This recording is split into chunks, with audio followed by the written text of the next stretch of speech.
Good morning everyone, कैसे हो आप लोग। देखो आज 3-4 दिन के बाद, हो सकता है इससे ज़्यादा टाइम के बाद अपन लेक्चर ले रहे हैं। रीज़न उसके पीछे आप लोग जानते ही हो। अब देखो अपने जो वेव ऑप्टिक्स के अंदर जो पार्ट बाकी है वो है डिफ्रैक्शन और एक है पोलराइजेशन। तो उसी के बारे में आज अपन चर्चा करने वाले हैं। आज अपना जो टॉपिक है वो है डिफ्रैक्शन। ठीक है, तो चलो अपन अपना टॉपिक स्टार्ट करते हैं। डिफ्रैक्शन एक्चुअल में है क्या, किस तरीके से देखा जाता है, किस तरीके से हमें सारी चीज़ें पढ़नी होगी डिफ्रैक्शन के अंदर। देखो एक्चुअल में जैसे मैं आपको एक सीधी सी बात बताता हूँ, है ना। सीधी सी बात इन द सेंस किस तरीके से, अगर आप लोग यहाँ पे देख सकते हो तो वो किस तरीके का है, डिफ्रैक्शन होता क्या है। देखो अपन एक्सपेरिमेंट के थ्रू देखते हैं इसको। हालांकि आप लोग यहाँ पे अब ध्यान से समझना बच्चों, आप लोग को एक इमेज यहाँ पे दिख रही होगी, दिख रही है। अब मैं जो चीज बताना चाह रहा हूं वो क्या है, जब भी ओपेक ऑब्जेक्ट का मतलब क्या होता है, जैसे एक लाइन ऑब्जेक्ट हमने ले लिया है जिसके थ्रू आप कोई भी लाइट को पास नहीं करा सकते हो, जिसके थ्रू कोई भी लाइट को पास नहीं करा सकते। जैसे मैं इस लाइट को अगर इसके थ्रू देखूंगा तो यहाँ पे कोई भी लाइट इसके अंदर से होके नहीं जाएगी, जिसे क्या बोला जाता है, ओपेक ऑब्जेक्ट बोला जाता है। ठीक है, तो ये एक्सपेरिमेंट डिफ्रैक्शन का था क्या एक्चुअल में, जब कभी भी जैसे मान लो कि ये कोई एक लाइट है, लाइट सोर्स हो गया हमारे, ठीक है। जब हमने किसी लाइट सोर्स को किसी ओपेक ऑब्जेक्ट से पास कराया, किससे पास कराया, ओपेक ऑब्जेक्ट से, है ना। तो ओपेक ऑब्जेक्ट मैंने बता दिया ना, जिसके थ्रू लाइट कहीं भी पास नहीं हो सकती। तो उसके थ्रू जब हमने पास कराया, स्क्रीन को काफी डिस्टेंस पे रखा हुआ है, जैसे आप यहाँ देख रहे हो इनके बीच में। तो आप यहाँ पे एक चीज नोटिस करोगे, देखो यहाँ पे तो इसलिए इतना शार्प नहीं दिख पा रहा है क्योंकि सारा जो एरिया है वो किस तरीके का है, ब्राइट एरिया है। पर अगर मैं थोड़ा पास से आपको दिखाने की करूं तो आप लोग एक चीज देख रहे होंगे कि यहाँ पे इसकी शेडो बन रही है, जो आप लोग बोर्ड पे इसकी देख पा रहे हो। ठीक है, ये शेडो हमें बोर्ड पे दिख रही है। ठीक, जब हम इसी को पूरे डार्क के अंदर ऑब्जर्व करते हैं, जो मैं वहां आऊंगा तो आप लोगों को बताऊंगा भी सही कि किस तरीके से डिफ्रैक्शन पैटर्न हमारे को देखने को मिलता है। तो आप यहाँ पे देखो, आप बोर्ड पे देख पा रहे हो कि अगर मैं यहाँ पे इसको पॉइंट सोर्स को इसको बिल्कुल पैरेलल रखता हूं तो जहां इसको बनना चाहिए था, जैसे मैं कहूं कि जितनी हाइट पे ओपेक ऑब्जेक्ट था उतनी ही हाइट पे इसकी इमेज बननी चाहिए थी, पर एक्चुअल में ऐसा नहीं देखा गया। वही मैंने यहाँ पे आपको डायग्राम से बता रखा है। क्या चीज बता रखी है डायग्राम से, कि जब कभी भी किसी ओपेक ऑब्जेक्ट के सामने अगर हम किसी लाइट सोर्स को यानी पॉइंट सोर्स को रखते हैं लाइट के, तो वहां पे ऐसा होता है कि सारी की सारी जब लाइट उस ओपेक ऑब्जेक्ट के थ्रू जब पास करती, तो हमारी एक्सपेक्टेशन तो ये होती है कि वहां क्या बनना चाहिए था, डार्क रीजन बनना चाहिए था। क्या बनना चाहिए था, डार्क रीजन बनना चाहिए था। पर वहां पे डार्क रीजन नहीं बन के वो डार्क रीजन थोड़ा सा लोअर साइड पे बनता है। क्या बनता है, लोअर साइड पे बनता है। और लोअर साइड पे बनने की वजह से मतलब ये जो ओपेक ऑब्जेक्ट है उसकी इमेज यहां बन रही, जबकि बननी कहां चाहिए थी, बिल्कुल इसके सीध में। क्योंकि जब आप किसी लाइट सोर्स को उसके थ्रू पास करा रहे हो तो वो लाइट को जाने नहीं देना चाहिए था। इसका मतलब ये ओपेक ऑब्जेक्ट है तो इसकी इमेज यहीं बननी चाहिए थी ना। पर क्या हुआ, इमेज थोड़ी नीचे की तरफ बनी। अच्छा चलो, ये तो बनी, बहुत बढ़िया है। फिर बनने के बाद हुआ क्या, यहां तो बन गई, जो लाइट सीधी जानी चाहिए थी वो तो बिल्कुल यहां पे चली गई। ठीक है, तो यहां पे तो हमारे को बिल्कुल रोशनी दिखाई दी। यहां पे हमारे को क्या दिखाई दिया, डार्क शेडो, जो भी इसकी बन रही थी शेडो रीजन। यहां पे हमें क्या दिखा, डार्क शेडो रीजन। अच्छा, ये जो बीच वाला पार्ट था, ये वाला जो बीच वाला पार्ट था, इसके अंदर जब हमने देखा तो यहां पे फ्रिंजेस नजर आई। क्या नजर आई, फ्रिंजेस। मतलब जब यहां से लाइट पास हुई तो यहां से लाइट के पास होने की वजह से क्या हुआ कि इतने से रीजन के अंदर, यानी जब लाइट किसी इस ऑब्जेक्ट ओपेक ऑब्जेक्ट से पास हुई तो उसकी एजेस से क्या हो गई, बेंडिंग हो गई। और वो बेंडिंग होने की वजह से यहां क्या देखा गया कि अल्टरनेट ऑर्डर में डार्क और ब्राइट फ्रिंजेस हमें दिखाई दी, है ना। मतलब कुछ इस तरीके से, मैं इसको अभी आपको जूम करके भी बताऊंगा कि किस तरीके की बनी। ये ऐसे हमारे को फ्रिंजेस नजर आई। ये प्लेट्स जो अपन ने देखा था ना वहां पे इंटरफेरेंस के अंदर, वैसे ही प्लेट्स यहाँ पे नजर आने लगी। ये हमारी डार्क, फिर ब्राइट, ये डार्क और ये भी डार्क हो गई। ये अल्टरनेट ऑर्डर में जो हमने वहाँ देखा था वही कि यहाँ पे सेंटर हो गई, ये सारी चीज़ आ गई। ठीक है, तो ये रीज़न होना ही क्या कहलाता है? डिफ्रैक्शन। अब आप कहोगे कि सर ये हुआ क्या एक्चुअल में? तो डिफ्रैक्शन को अपन ऐसे कह सकते हैं बच्चों कि जब कभी भी लाइट की बेंडिंग हो जाती है किससे, किसी स्मॉल अपर्चर से जब आप पास कराते हो तो वहां एजेस से उस लाइट की क्या हो जाती है? बेंडिंग। उसे ही हम क्या बोलते हैं? डिफ्रैक्शन। यानी लाइट का एजेस के थ्रू बैंड हो जाना, वही हमारा क्या कहलाता है? डिफ्रैक्शन। तो इसी एरिया के अंदर हमारे को अल्टरनेट ऑर्डर के अंदर क्या मिला? इस एरिया में alternate bright and dark fringes यहां पे मिली। क्या मिली? अल्टरनेट ऑर्डर में क्या मिली? Dark and bright fringes. ठीक है, तो ये था इल्यूमिनेटेड रीजन जहां पे बिल्कुल व्हाइट नजर आया। ये था डार्क शेड और रीजन जिसमें ओपेक ऑब्जेक्ट की क्या बनी? इमेज बनी। और ये वो रीजन था जहां पे अल्टरनेट ऑर्डर के अंदर हमारे को क्या मिले? ब्राइट और डार्क फ्रिंजेस मिली, है ना। अब यहां पे क्या बन रहा था? ये देखो, ये रीजन मैंने ज्यादा बना रखा है, तो ये तो वही कि यहां पे बिल्कुल एक स्पॉट टाइप का बनता है जिसे अपन बोलते हैं सेंट्रल मैक्सिमा। फिर उसके बाद हमारे को क्या मिली? Dark fringe. फिर उसके बाद वापस ब्राइट और फिर उसके बाद डार्क। यानी कंटिन्यूअसली जो हमारे को किसके अंदर मिलता था? डबल स्लिट एक्सपेरिमेंट के अंदर वही चीज हमारे को यहां पे देखने को मिली। ठीक है, अब ये तो एक ऑब्जर्वेशन हो गया। मान लो जब इसके अंदर हम जो अपन वहां पे करेंगे उसी को मैं बताता हूं। ये तो फर्स्ट ऑब्जर्वेशन मान लो। अब अगर मैं आपसे कहूं कि दूसरा, कि अगर हमने कुछ ऐसे किया होता, जैसे मैं आपको इसका 3D डायग्राम बनाने की कोशिश करूं, तो क्या है कि मान लो कि मैंने एक ब्लैक पेपर लिया। क्या लिया? Black pepper. ठीक है, इस ब्लैक पेपर के अंदर मैंने बिल्कुल सामने रख दिया क्या? Point source of light. क्या रखा मैंने? पॉइंट सोर्स ऑफ लाइट यहां पे रख दिया है। ठीक है, और इसके जस्ट सामने मैंने एक स्मॉल सा गैप यहां बना रखा है। क्या बना रखा है? छोटा सा होल कर दिया। और वो होल भी मैं तुम्हारे सामने जब वहां पे करके बताऊंगा तो मैं खुद देखना, मैं वहां पे एक पिन टाइप का होल करके बताऊंगा, है ना। और हमने यहां से डिस्टेंस पे क्या रख दी? स्क्रीन। यहां क्या रख दी है हमने? स्क्रीन। यह आ चुकी है स्क्रीन।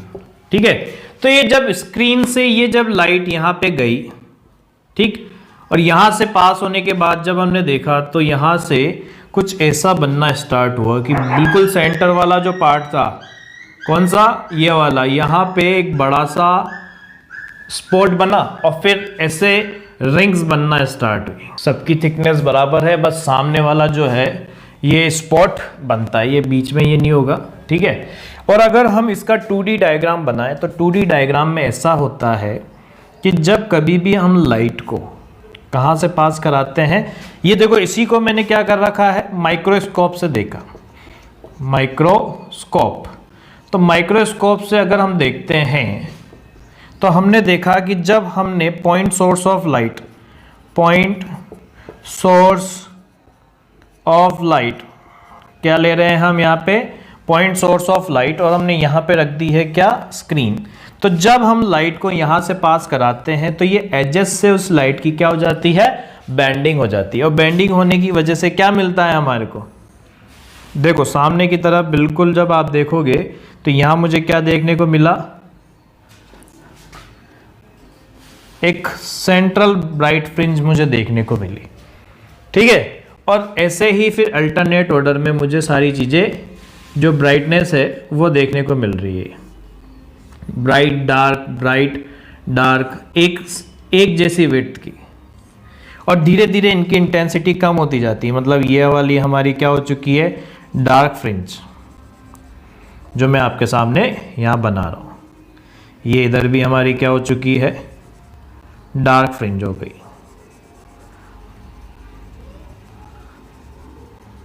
फिर इधर की तरफ क्या हो गया? फिर ब्राइट फ्रिंज आई, फिर उसके बाद वापस से क्या आ गई?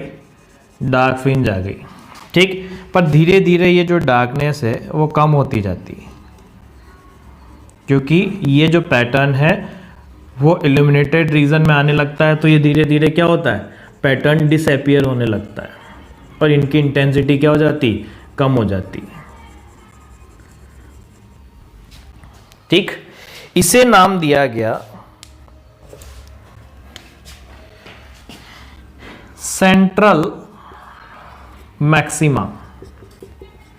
क्या नाम दिया गया, सेंट्रल मैक्सिमा। यह हमारी क्या थी, फर्स्ट डार्क फ्रिंज, ठीक है, और ये भी हमारी क्या हो गई, फर्स्ट डार्क फ्रिंज। आप जानते ही हो कि वहां पे जो पैटर्न नीचे आएगा वही पैटर्न ऊपर भी आएगा। फिर ये हमारी क्या आई, फर्स्ट ब्राइट फ्रिंज, और ऐसे ही अल्टरनेट ऑर्डर के अंदर हमारे को क्या मिलना स्टार्ट हुआ, पैटर्न मिलना स्टार्ट हुआ।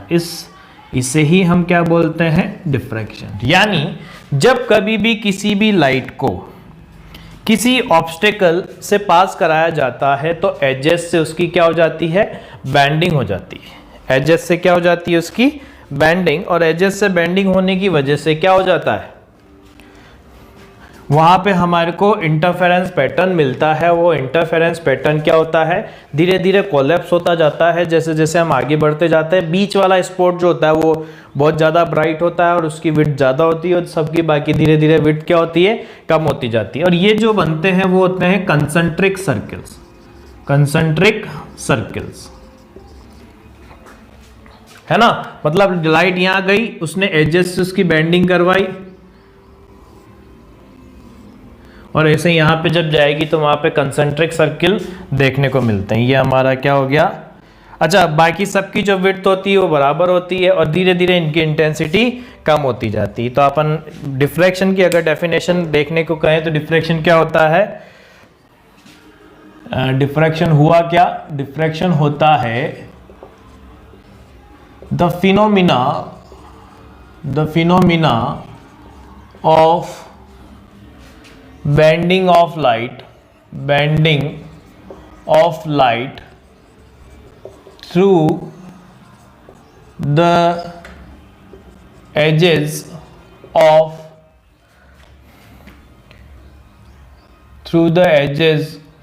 of obstacle and interference of light occur on screen is called as diffraction, ये जो फिनोमिना होता है ना उसे क्या बोला जाता है, डिफ्रैक्शन बोला जाता है। बात समझ में आई कि जब कभी भी आप किसी, देखो मैंने पहला ऑब्जर्वेशन बताया कि पहला ऑब्जर्वेशन क्या था, फिर दूसरा ऑब्जर्वेशन मैंने आपको क्या बताया कि एक्चुअल में ये था, एक्चुअल में क्या था कि ये ब्राइट जब हम गैप से पास कराते हैं तो गैप से पास कराने के बाद हमारे को सामने क्या बनते हुए दिखाई देते हैं, एक कंसंट्रिक सर्कल्स बनते हुए नजर आते हैं। क्या नजर आते हैं, कंसंट्रिक सर्कल्स। वो जो कंसंट्रिक सर्किल होते हैं उसके अंदर जो बीच वाला सर्किल होता है वो सबसे ज़्यादा ब्राइट होता है और अल्टरनेट ऑर्डर में हमारे को इंटरफेरेंस पैटर्न मिलता है। तो डिफ्रैक्शन की डेफिनेशन अपन ऐसे भी कह सकते हैं कि एक ऐसा फिनोमिना जो लाइट के एजेस की वजह से, बैंड होने की वजह से जो पैटर्न हमारे को मिलते हैं इंटरफेरेंस के, उसे ही अपन क्या बोलते हैं, डिफ्रैक्शन। अब आप कहोगे कि सर जनरली ये तो चीज़ हमारे को देखने को नहीं मिलती है, तो उसका पीछे कारण है। एक्चुअल में क्या है, diffraction is not easily seen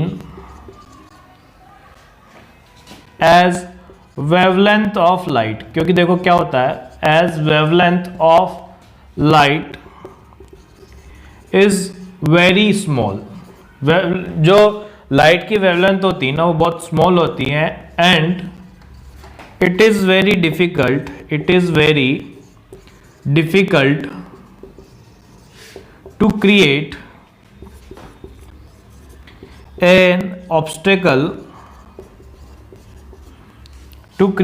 an obstacle of this size इस साइज का जो ऑब्स्टेकल है वो क्रिएट कर पाना बहुत ही मुश्किल होता है, इसलिए जनरली हमारे को डिफ्रैक्शन देखने को नहीं मिलता। तो फिर क्या होता है, but we can see this on sound wave और radio wave due to large wavelength, ज़्यादा वेवलेंथ होने की वजह से आप वहाँ पे इसको इजीली देख सकते हैं। ठीक है, तो यहाँ तक मेरे ख्याल से आप सभी को ये चीज़ क्लियर हो गई होगी कि डिफ्रैक्शन एक्चुअल में होता क्या है। डिफ्रैक्शन के अंदर मैंने आप लोगों को बताया कि एक्चुअल में एक्सपेरिमेंट था क्या, कि जब कभी भी पॉइंट ऑब्जेक्ट को किसी ओपेक ऑब्जेक्ट के सामने, ओपेक ऑब्जेक्ट क्या बोला, जिसके थ्रू कोई भी लाइट पास नहीं कर सकती है ना, तो उसके सामने रखते हैं तो क्या होता है, हमने ये चीज देखी, जब हम इसको देखते हैं ढंग से तो वो ओपेक ऑब्जेक्ट की जो इमेज होती है वो सामने नहीं बन के थोड़ा नीचे बनती है, जिससे हमने बोल दिया डार्क शेडो रीजन, जिसकी यहाँ पे आप उसकी परछाई भी बोल सकते हो। कुछ लाइट बिल्कुल सीधी चली जाती है तो यहाँ पे बिल्कुल ब्राइटनेस नजर आती है, पर ये जो रीजन होता है यहाँ पे हमारे को इंटरफेरेंस पैटर्न देखने को मिलता है, जहाँ पे अल्टरनेट ऑर्डर में ब्राइट और डार्क फ्रिंजेस मिलती है। क्या मिलती है, अल्टरनेट ऑर्डर में ब्राइट और डार्क फ्रिंजेस मिलती है। ठीक है, इस फिनोमिना को क्या बोलते हैं, डिफ्रैक्शन। अब हुआ क्या कि यहाँ ये जो कॉर्नर्स थे, इससे जब लाइट पास करती है तो उसकी क्या हो जाती है, बैंडिंग हो जाती है एजेस से, जिसकी वजह से वहां पे क्या होता है कि नई नई वेव्स का फॉर्मेशन हो जाता है, या आप ऐसे कह सकते हो नए पार्टिकल्स का फॉर्मेशन होने की वजह से वो एक दूसरे के साथ इंटरफेरेंस करते हैं, जिसकी वजह से जहां पे जैसा पार्ट डिफरेंस आ रहा होता है, कंस्ट्रक्टिव और डिस्ट्रक्टिव इंटरफेरेंस हमारे को देखने को मिलता है, और ये सारी चीजें नजर आती है। ठीक, फिर दूसरा हमने देखा कि चलो ये तो आपने ओपेक ऑब्जेक्ट के लिए बताया, अगर मैंने एक पेपर लिया, ब्लैक पेपर ले रहा हूं जिसके थ्रू बिल्कुल भी लाइट पास नहीं कर सकती, अगर मैंने उसमें एक पॉइंट साइज का होल किया और जो पॉइंट सोर्स है उसको बिल्कुल पास में रखा, क्यों पास में रखते हैं, ताकि सारी की सारी जो लाइट है वो इसके थ्रू पास होके चली जाए।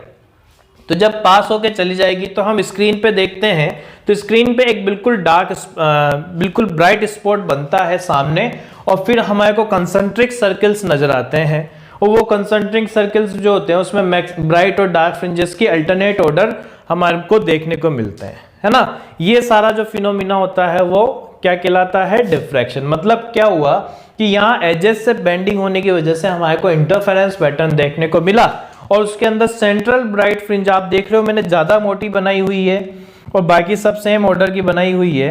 तो पहले सेंट्रल के बाद फर्स्ट डार्क मिलती है, फिर उसके बाद फर्स्ट ब्राइट, ऐसे अल्टरनेट ऑर्डर में हमारे को फ्रिंजेस देखने को मिलती है। इसी फिनोमिना को क्या बोलते हैं, डिफ्रैक्शन। अब मैंने इसमें क्या चीज बताई है, एक्चुअल में डिफ्रैक्शन को लाइट के लिए देख पाना बहुत मुश्किल होता है, कारण क्योंकि हम ऐसा ऑब्स्टेकल तैयार कर सकें जो लाइट की वेवलेंथ के ऑर्डर का हो, वो हमारे लिए पॉसिबल नहीं होता, तब जाके हम शार्प चीजें देख पाएंगे। अदरवाइज आप अगर मेरे से कोई कहेगा ना कि यहाँ पे कोई शार्प बाउंड्री होती है क्या, नहीं, धीरे धीरे ये पैटर्न अपने आप कोलैप्स होने लगता है और यहाँ पे अपने आप इल्यूमिनेटेड रीजन आ जाता है और यहाँ पे डार्क रीजन आ जाता है। मतलब कोई शार्प बाउंड्री नहीं होती इनके बीच में, है ना। ऐसा नहीं होगा कि यहाँ से बिल्कुल फिक्स पैटर्न के बाद ये सब देखने को मिल रहा होगा, धीरे धीरे इंटेंसिटी रिड्यूस होती हुई चली जाती है ना। और सबसे ज्यादा जो इंटेंस होता है ये सेंटर वाला होता है, फिर धीरे धीरे सबकी इंटेंसिटी रिड्यूस होती जाती है। मतलब अगर मैं आपसे कहूं कि ये ब्लैक वाला जितना ज्यादा डार्क था, सेकंड वाला क्या होगा, उससे कम होगा, डार्कनेस जो होगी उतनी कम होगी। धीरे धीरे आप आगे बढ़ते जाओगे तो इनकी जो इंटेंसिटी है वो कम होती जाएगी, यानी ये ब्राइट वाला भी जितना ब्राइट था अगला वाला उतना ब्राइट नहीं होगा। उसका इंटेंसिटी का रिलेशन भी हमने देखा, जो एक्सपेरिमेंट से कितना मिला वो अपन इसके अंदर देखेंगे, ठीक है।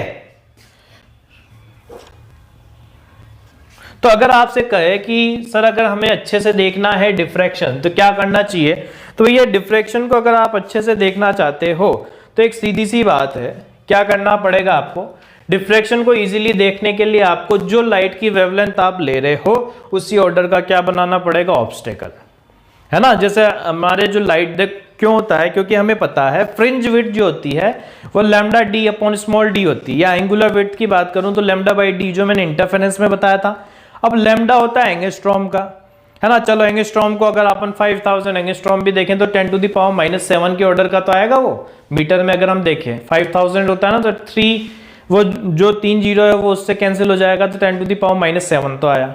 अच्छा, डी की जो वैल्यू होती है वो मिलीमीटर में आप कर दोगे, पर अगर आप उसने माइक्रोमीटर में कर पाओगे तो वही रिलेशन आपको बहुत अच्छे से देखने को मिलेगा और सारे डिफ्रैक्शन पैटर्न जो होंगे वो बहुत अच्छे से वहां पे आपको नजर आ रहे होंगे। ठीक है, चलो आगे बढ़ते हैं, डिफ्रैक्शन के अंदर और आगे चर्चा करते हैं क्या क्या बातें हैं जो हमें इसके अंदर देखनी है। इसके अंदर कुछ चीजें उल्टी है, उल्टी इन द सेंस आप ऐसे कह सकते हो इंटरफेरेंस से जस्ट उल्टा। जहां पे वहां ब्राइट फ्रिंजेस नजर आती थी, यहां पे क्या आ जाएगी, डार्क फ्रिंजेस। पार्ट डिफरेंस का जो रिलेशन आता था इंटरफेरेंस का, कंस्ट्रक्टिव इंटरफेरेंस और डिस्ट्रक्टिव इंटरफेरेंस का, वह क्या है। अब देखो डिफ्रैक्शन को और अच्छे से बनाने का जो तरीका है वो बताने वाला था फ्रॉनहोफर। ठीक है, फ्रॉनहोफर ने क्या चीज बताई थी, उसने कहा था कि भैया देखो एक्चुअल में क्या है कि आप चाहते हो कि लाइट, जैसे एक चीज मैंने जो बताई थी वो क्या, diffraction can be seen perfectly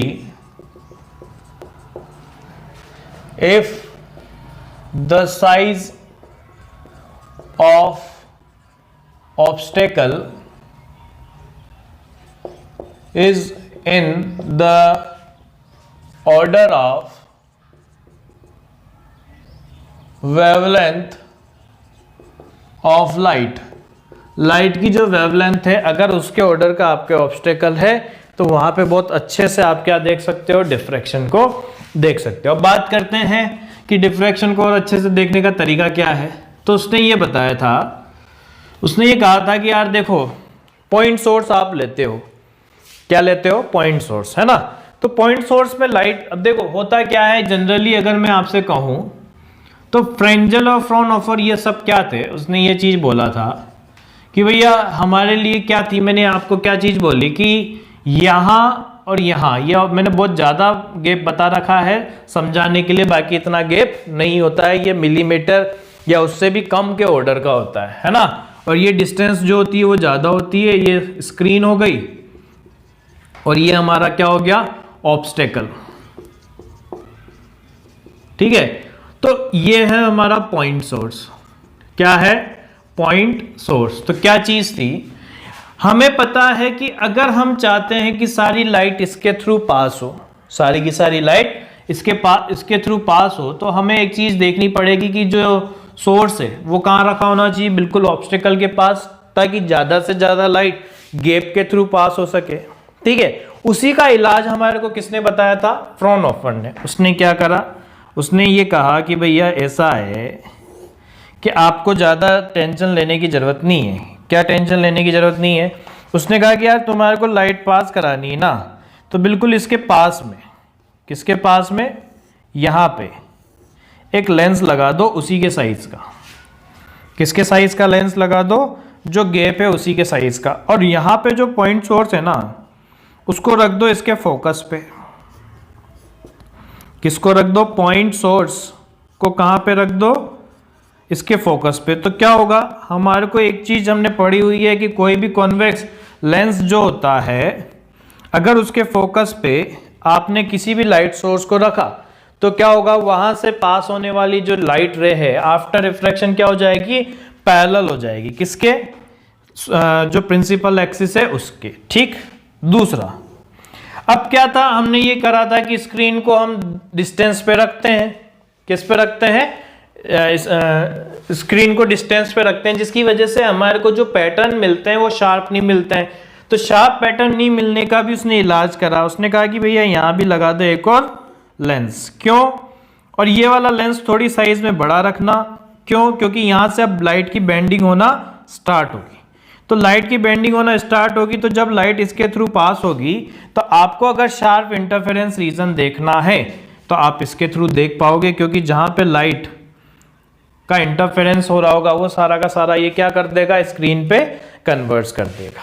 ठीक है, तो इस टाइप से दो इंटरफेरेंस हमारे को देखने को मिले। ये भी हमारा कौन सा हो गया, कॉन्वेक्स और ये भी कौन सा हो गया, कॉन्वेक्स। फिर उसने कहा कि आपको कितनी ही डिस्टेंस पे रखना हो स्क्रीन को रख दो, शार्प पैटर्न आप इजीली देख सकते हो। तो यहां पे क्या चीज देखी थी फ्रेंजल्स के अकॉर्डिंग, फ्रेंजल्स डिफ्रैक्शन, क्या था Fresnel's diffraction, the point source of light must be placed very close to the point source of light must be placed very close to the obstacle। ठीक है, पहला तो क्या होना चाहिए कि पॉइंट सोर्स जो है वो क्या होना चाहिए, ऑब्स्टेकल के बिल्कुल पास में रखा होना चाहिए, so that all the light can be passed through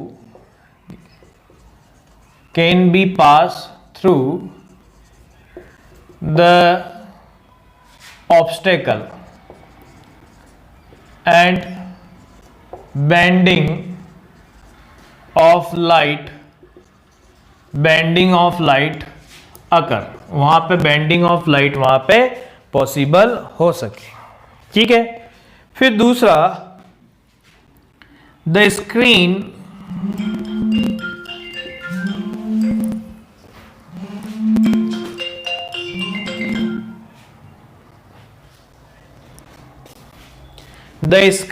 is placed near to the obstacle।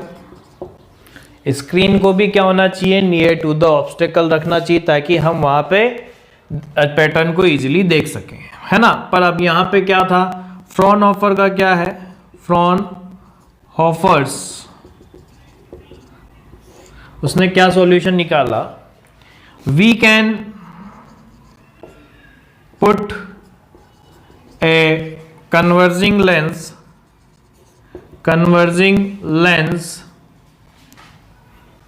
at converging lens of size of obstacle and point source can be point source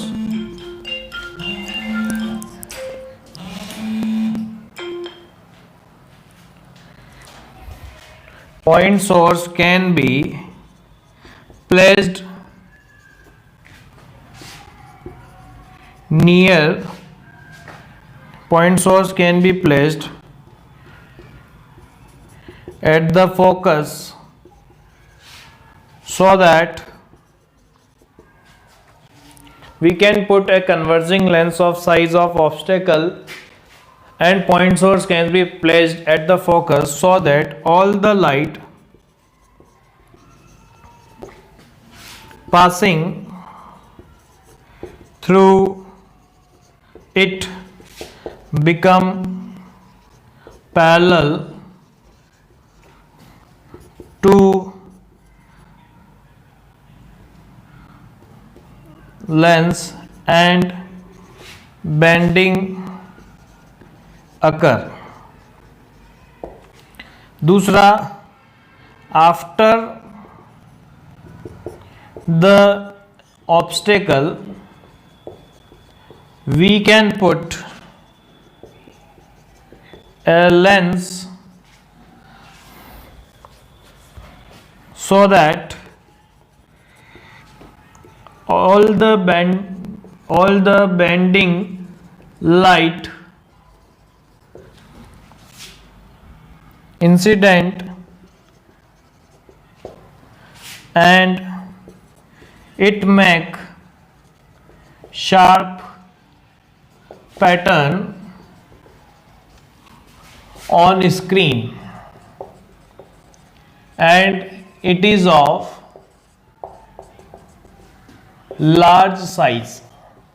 तो देखो उसने इसका सॉल्यूशन निकाल दिया कि भैया ऐसा है कि यहाँ पे अगर आप पैटर्न को अच्छे से देखना चाहते हो तो यहाँ पे दो लेंसेस का आप यूज करो और दो लेंसेस के अंदर क्या करो, एक लेंस तो आपको इस ऑब्स्टेकल के पहले लगाना है और एक लेंस को ऑब्स्टेकल के बाद लगाना है, ठीक है। अच्छा, ऐसा देखा गया, जो मैं आप लोगों को बताना भी चाहता हूं, मैंने आप लोगों को जो बताया था वो क्या था, जब अपन एंगुलर विड्थ और उसके बीच में ग्राफ बनाते हैं तो मैंने आप लोगों को एक चीज बताई थी कि जैसे ही बीच में क्या बनता है, सेंट्रल मैक्सिमा, फिर क्या बनता है, मिनिमा बनता है, फिर वापस से क्या होता है, मैक्सिमा। पर इसके अंदर अब इंटेंसिटी क्या होती जाती है, रिड्यूस होती जाती है। ये ऐसे, ये ब्राइट की इंटेंसिटी हो चुकी है और फिर ये डार्क की, और धीरे धीरे ये कोलैप्स होता चला जाता है, ठीक है। ये वाली lambda by D angular width के बीच में ग्राफ बना रहे हैं अपन, एंगुलर विड्थ थीटा जो मैंने बताया था लैम्डा अपॉन डी वाला, है ना। और ये इंटेंसिटी का ग्राफ है आई का।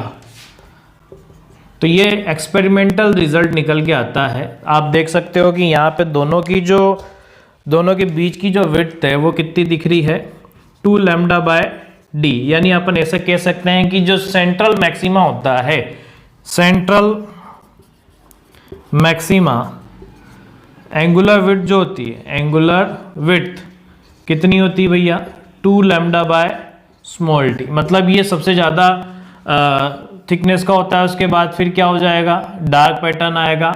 अच्छा, यहाँ इंटेंसिटी आई नोट होती है तो यहाँ पे आई नोट बाय 21 होती है, फिर अगली आई नोट बाय 61 होती है। यानी रेशियो जो आता है, रेशियो ऑफ इंटेंसिटी, वो आता है हमारे पास पहला सेंटर का आई नोट, फिर आई नोट बाय 21, फिर आई नोट बाय 61, फिर आई नोट बाय 121। यानी धीरे धीरे ये कम होता चला जाता है। और अगर आप इंटेंसिटी को देखना चाहते हो तो वो आता है I not sine alpha upon alpha का होल स्क्वायर। ये इस ऑर्डर में कम होता हुआ चला जाता है। तो ये आप देख सकते हो यहां पे।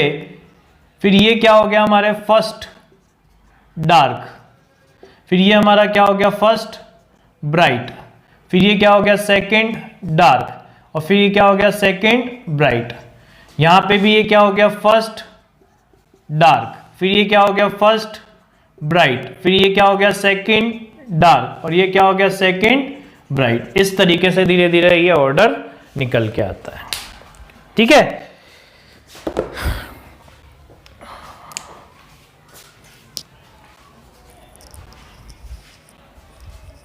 यहां तक मेरे ख्याल से सभी बच्चों को क्लियर होगा। आप लोग यहां पे नोट कर सकते हो।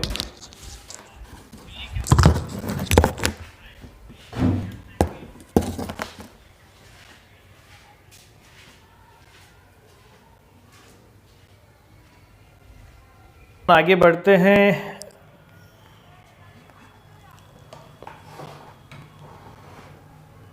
आगे किस बात की तरफ जाते हैं, मैंने आप लोग को एक चीज़ बताई कि यहाँ पे कोई भी शार्प बाउंड्रीज नहीं होती है।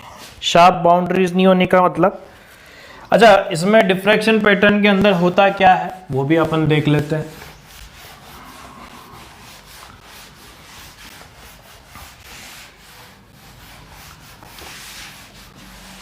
छोटे छोटे पार्टिकल्स जब आपस में एक दूसरे से टकराते हैं तो वो एक दूसरे से मिलके क्या कर देते हैं, डिफ्रैक्शन, एक दूसरे से मीट करके जितना पॉजिटिव पार्ट डिफरेंस है उतने को क्या कर देते हैं, दूसरे के साथ कैंसिल कर देते हैं। जैसे मैं आपको एक चीज़ बताता हूँ, क्या चीज़ है, मान लो कि ये हमारा पॉइंट सोर्स हो गया, ये हमारा ऑब्स्टेकल हो गया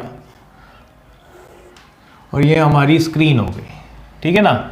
ये पॉइंट सोर्स हो गया, ये ऑब्स्टेकल हो गया और ये क्या हो गई, स्क्रीन हो गई, ठीक। यहाँ से ये गैप और ये दूसरा गैप, यहाँ से लाइट पास हुई और ये इधर की तरफ गई, ठीक। मान लो कि इस गैप के बीच का जो वैल्यू है, यानी ये डी, स्मॉल डी की जो वैल्यू है, अगर अपन बात करें तो ये डी की वैल्यू है लेट से लैम्डा। किसकी वैल्यू, डी की वैल्यू क्या है, लैम्डा। तो जब डी की वैल्यू अगर लैम्डा है तो अगर हम यहां पे देखेंगे, देखो पार्ट डिफरेंस अगर अपने को निकालना होता है तो जैसे मैंने आपको बताया था ना कि वहां पे किस तरीके से देखा था, अगर मैं इसी के अंदर ये चीज बताने की कोशिश करूं तो क्या होगा, देखो मान लो कि इंटरफेरेंस यहां पे आ रहा है तो आप लोगों को चीजें अच्छे से क्लियर हो जाएगी। क्या कि यहाँ पे ये हमारे एजेस से लाइट बैंड होगी, ठीक, यहाँ पे और यहाँ पे, ठीक है ना। मान लो यहाँ कहीं पे इंटरफेरेंस हो रहा है, ये जो मैंने आप लोगों को शायद वहाँ पे भी बताया था इंटरफेरेंस में पार्ट डिफरेंस निकालने का तरीका। ये हमारा क्या हो गया, स्मॉल डी, ठीक है। तो ये P पॉइंट पे हमारा इंटरफेरेंस आ रहा है और हमें पता है कि ये अगर A और ये अगर मैं कहूँ BP, तो हमें एक चीज पता है कि अगर मैं यहां से ये एंगल कहूं थीटा और अगर मैंने यहां से परपेंडिकुलर डाला तो यही तो हमारा क्या होता है, पार्ट डिफरेंस होता है कि नहीं होता। ये परपेंडिकुलर डाला तो ये अगर मैं कहूं कि C पॉइंट है तो हमें पता है पार्ट डिफरेंस कितना आ जाएगा भाई, ये आ जाएगा BP माइनस AP, जो हमें सीधा सीधा दिख रहा है। अच्छा, BP को अपन क्या लिख सकते हैं, लिख सकते हैं हम यहाँ पे BC plus CP minus AP, और हमें पता है कि CP और AP तो पहले से ही क्या होंगे बराबर, जो मैंने आप लोगों को इंटरफेरेंस में क्लियर कर दिया था। तो ये क्या आया, BC। ये हमारे डेल्टा एक्स की वैल्यू आई कि नहीं आई। अब डेल्टा एक्स अगर आप यहाँ पे देखो तो ये एंगल अपने वहां पे थीटा निकल के आया था, तो ये BC की वैल्यू क्या हो जाएगी, delta x is equal to BC which is equal to D sine theta, है ना। क्या निकल के आती है, D साइन थीटा। अब अगर मैं यहां पे कहूं कि let path difference has value equal to lambda, क्या कह रहा हूं मैं कि लैम्डा अगर यहां पे पार्ट डिफरेंस है, ये अपन एज्यूम करके चल रहे हैं, तो क्या होगा भाई, देखो जितने ऊपर वाले ये गैप के जितने ऊपर वाले जो पार्टिकल्स होंगे, मतलब बिल्कुल यहां से, जैसे मान लो कि लैम्डा की वैल्यू लेट से 100, क्या है लैम्डा की वैल्यू 100, तो क्या हो गए कि ये 50 बिल्कुल बीच में आ रहा होगा, है ना, ऊपर की तरफ और नीचे की तरफ दोनों पार्टिकल होंगे। अच्छा, क्या होगा, ये यहां से जितने पार्टिकल हो रहे होंगे उनका जो पाथ है वो नीचे वाले से आपस में क्या हो जाएगा, कैंसिल हो जाएगा। क्या हो जाएगा, कैंसिल। या आप ऐसे कह सकते हो कि अगर यहां पे पार्ट डिफरेंस की वैल्यू लैम्डा है और अगर हम स्लिट को दो पार्ट में डिवाइड करें, किसमें, लैम्डा बाई टू के ऑर्डर के में, तो हमें पता है लैम्डा बाई टू ऊपर वाले में आएगा, लैम्डा बाई टू नीचे वाले के ऑर्डर में आएगा। तो ऊपर वाले जो पार्टिकल होंगे वो आपस में एक दूसरे को क्या कर देंगे, नीचे वाले पार्टिकल के साथ मिलकर क्या कर देंगे, डिस्ट्रक्टिव इंटरफेरेंस बना देंगे। और डिस्ट्रक्टिव इंटरफेरेंस बना देंगे तो इसका मतलब वहां पे क्या आया, डार्क, वहां पे क्या आया, डार्क फ्रिंज है। इसका मतलब डार्क फ्रिंज आने के लिए अगर आप, अब जैसे 2 लैम्डा होगा तो 2 लैम्डा होगा तो लैम्डा बाई 2 के मल्टीपल के क्या आएंगे, 4 आएंगे। तो 4 आएंगे तो देखो 1 2 2 ऊपर बनेंगे 2 नीचे बनेंगे, तो जितने ऊपर वाले होंगे वो नीचे वाले को क्या कर देंगे, कैंसिल कर देंगे। तो जब कभी भी इंटीग्रल मल्टीपल ऑफ लैम्डा होगा तो वहां पे क्या होता जाएगा, जितने ऊपर वाले पार्टिकल्स होंगे उतने नीचे वाले पार्टिकल्स एक दूसरे के इंटरफेरेंस को कैंसिल करते हुए क्या कर देंगे, डिस्ट्रक्टिव इंटरफेरेंस वहां पे ले आएंगे, जिसकी वजह से डार्क फ्रिंज अपीयर होगी, है ना। तो वहां पे डार्क के लिए क्या हो जाएगा, एन लैम्डा। अब हम बात करते हैं कि सर मान लो 3 लैम्डा बाई 2 होगा तो क्या करेंगे, तो भैया मान लेते हैं कि 3 लैम्डा बाई 2 है, तो 3 लैम्डा बाई 2 होगा तो यहां देखो लैम्डा बाई 2 और लैम्डा बाई 2 ऐसे ही होगा। अब ऊपर वाला लैम्डा बाई 2 नीचे वाले लैम्डा बाई 2 को तो कैंसिल कर देगा, पर वो जो बचा हुआ एक लैम्डा बाई 2 उसको कोई कैंसिल करने वाला नहीं होगा। और जब उस नहीं होगा तो वो क्या करेगा, वहां पे उसके थ्रू तो लाइट को पास करवाएगा, क्योंकि लैम्डा बाई 2 के ऑर्डर वाले ही एक दूसरे को कैंसिल करेंगे। तो वहां पे जो केवल लैम्डा बाई 2 बचा हुआ है उसको कैंसिल करने वाला कोई नहीं है, तो वहां पे क्या अपीयर हो जाएगी, ब्राइट फ्रिंज अपीयर हो जाएगी। तो यहां पे इसलिए इंटरफेरेंस से जस्ट उल्टी चीज आती है, जो मैं आप लोगों को लिखवा देता हूं कि इसमें होता क्या है एक्चुअल में। तो क्या है,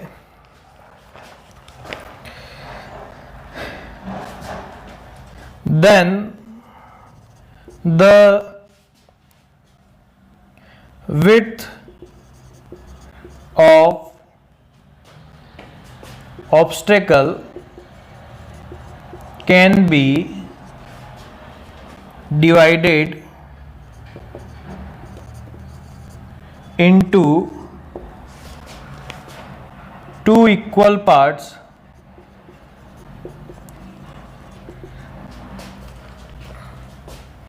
then the secondary wavelet from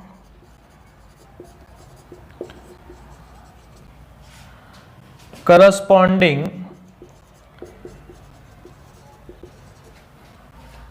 point in these two parts suffer a path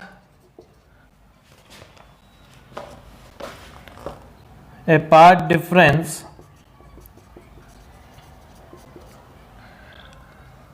of lambda by 2 in reaching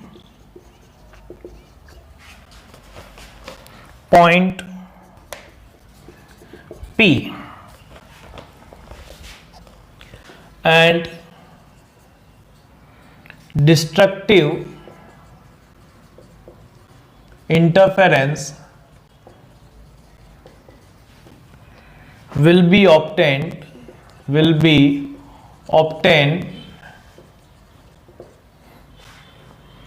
at point P, and first minima will be formed.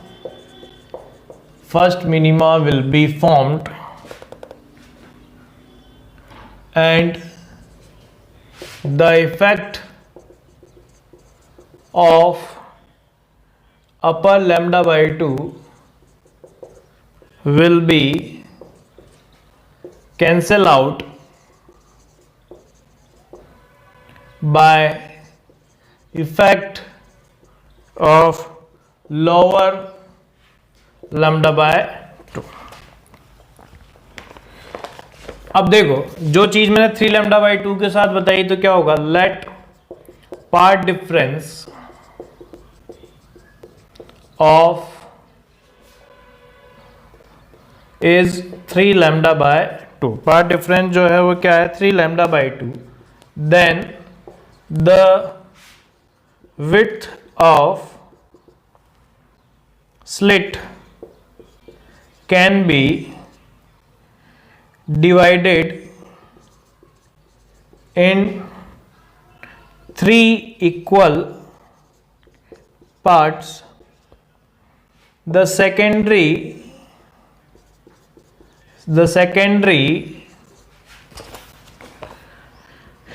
wavelet from corresponding wavelet in the region will suffer a part of a path difference of lambda, and constructive interference will be obtained at point P. The effect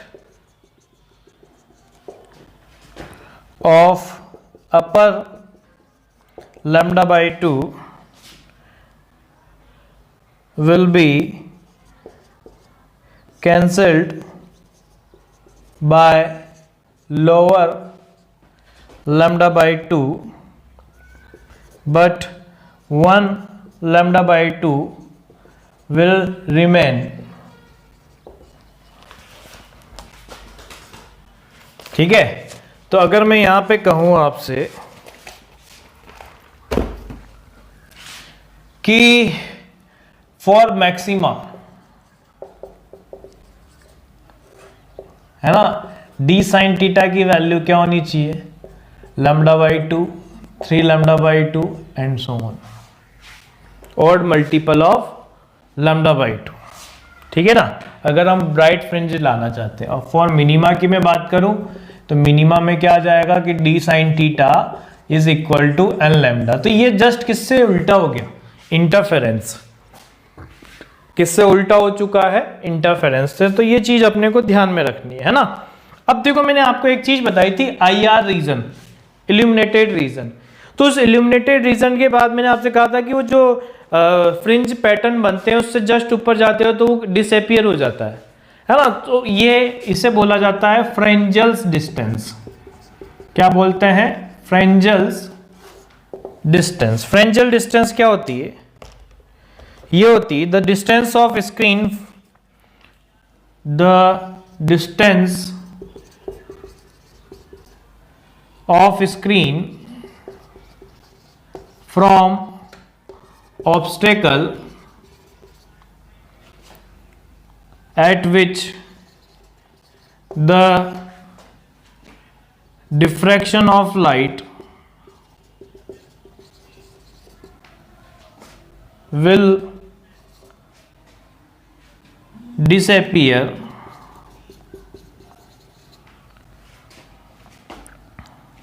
and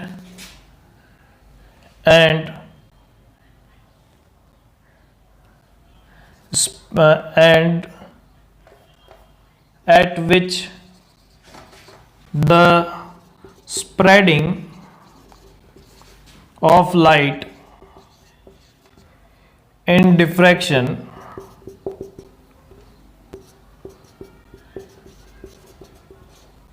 pattern